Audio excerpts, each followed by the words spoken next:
Speaking of entry points, if you're concerned about a risk-off summer, you see problems ahead for stocks, how much do you expect them to sell off and when? Well, Sonali, I think that we should really focus on the later part of the summer. Um, you know, Usually the stock market has its weakest performance in the months of September and October.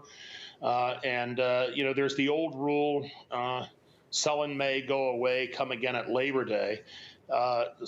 Statistically, it's actually been shown that selling around Memorial Day and buying at the first game of the World Series is when is a good entry point for stocks.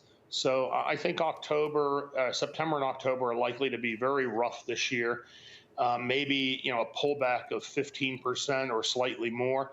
But once the Dodgers are at the opening game in the World Series, I think you'll be able to buy it. Oh, interesting there. A little another bold prediction here from Scott. Scott, by the time we get to the World Series here, presumably the world is going to look a little bit different, at least with regards to how the market is sort of positioned. You have obviously a Fed meeting next week, but you got Jackson Hole. There's general expectations out there that the Fed will provide some clarity here on tapering, some clarity here on rate normalization. Do you anticipate that we'll get that by the time we get into the fall? And if so, how do you think the market's going to react to it? Well, I think that, it's been very interesting to watch how hawkish a number of the Fed FOMC members have become in such a short period of time. And so I think, coming out of Jackson Hole, there's going to be an attempt to reconcile the differences of the various presidents and the governors on what the appropriate policy is.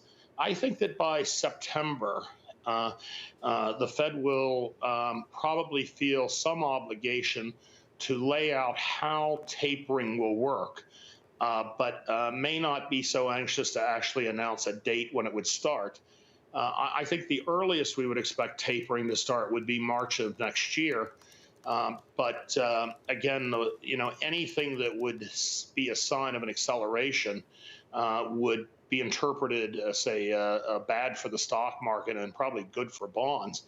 I think that that is one of the many factors, along with the Delta variant and the circumstances that we are currently in with China on this Cold War, that are big ifs for this summer and are likely to be some of the things that lead to a lack of faith in risk assets. Yeah.